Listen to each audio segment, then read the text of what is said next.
Hello and welcome to Flybytes, and today we're going to talk about your single engine piston class rating and what you need to do to revalidate it. So a quick word about the difference between revalidation and renewal. Very easy. Revalidation is action that you take prior to the expiry date, and renewal is the action that you have to take after a rating has expired.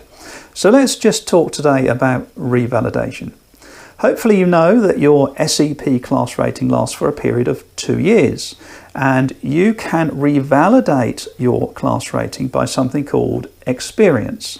And the requirements are that if you have flown at least 12 hours, which must include at least 6 hours of piloting command and 1 hour dual instruction, if you do those 12 hours within the last 12 months of the rating, and you also do at least 12 takeoffs and 12 landings also within the last 12 months of the rating, then you have the necessary experience for an appropriate instructor or an examiner to sign your SEP class rating up again for a further 2 years.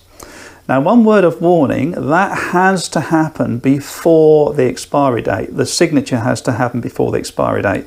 If you do all of the hours under the sun and you leave it until after the expiry date has passed, then you're in for a bit of a shock.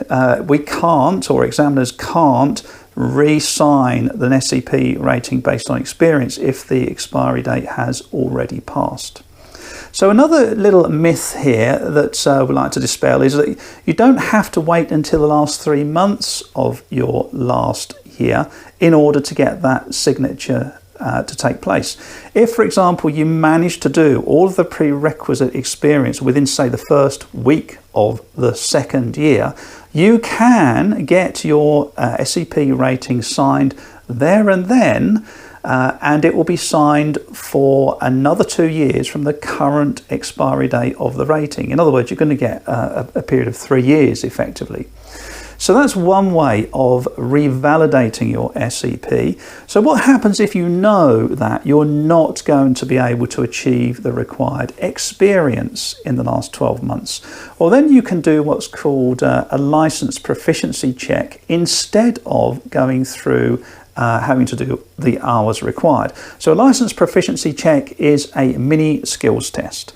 And this is where a 3-month period does come into play, in that if you take your LPC within the last 3 months of the last year, then the examiner can sign your SEP rating up for a further 2 years from the current expiry date. If you elect to take the LPC prior to 3 months before the expiry date, then I'm afraid the examiner will sign your SEP rating for 2 years from the date of test instead. So hopefully that's cleared a couple of matters up, and carry on flying and have fun.